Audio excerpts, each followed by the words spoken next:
both the House and the Senate, envision cutting, they fall short of meeting the current needs, current formulas for funding schools by about $9 billion. That affects charter schools just as it would affect traditional school districts. Charters by statute, receive the average in funding through the formulas that traditional school districts get. So clearly meeting budget challenges are going to be a real need for charter schools. It's particularly important because charter schools are already underfunded. Since their inception, charter schools have received less per student than traditional school districts. It's as much as $2,000 a student less now, and that disparity has been growing. The biggest part of that is the fact that charter schools don't receive any funds for facilities.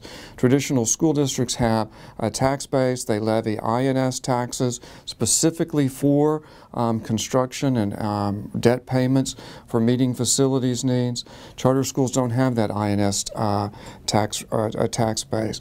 Also, for low wealth school districts, the state has a direct state assistance to meet the needs of facilities, and charter schools get no direct facilities needs. And sort of strike three, if you will, for charter schools is that the permanent school fund backs bond issuances for traditional school districts, and charter schools aren't eligible for that guarantee. So traditional school districts get higher bond rating, which translates into much lower cost of capital. So their interest payments over the life of the bonds are much lower than charter schools. Probably three key areas.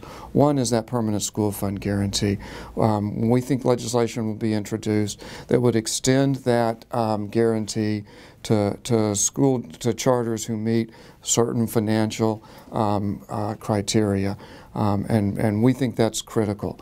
Another thing that is critical is the cap and the ability to continue to meet the demands of students. As of last year, the number of kids on waiting lists to get into charter schools was 40,000. We think that has grown significantly since then.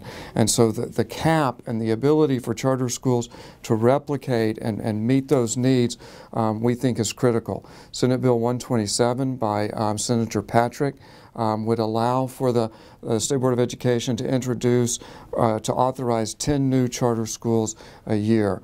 So we think that's critically important, that we have a vibrant market to meet the continued demand, the growing demand of parents and students. And then about 35% of our charter schools have a specific focus on meeting the needs of kids who have dropped out or are on the verge of dropping out. The way the accountability system works, specifically around graduation rates and dropout calculations, really acts as a disincentive for those schools. And these schools don't get credit for continuing the education of kids as they turn 18, 19, or 20 years old. And we think these schools should be rewarded in the accountability system if kids come to them and graduate, even though it's beyond when their peer group, their cohort group, graduated. So those are probably, along with minimizing the budget reductions, are the key legislative initiatives for TCSA.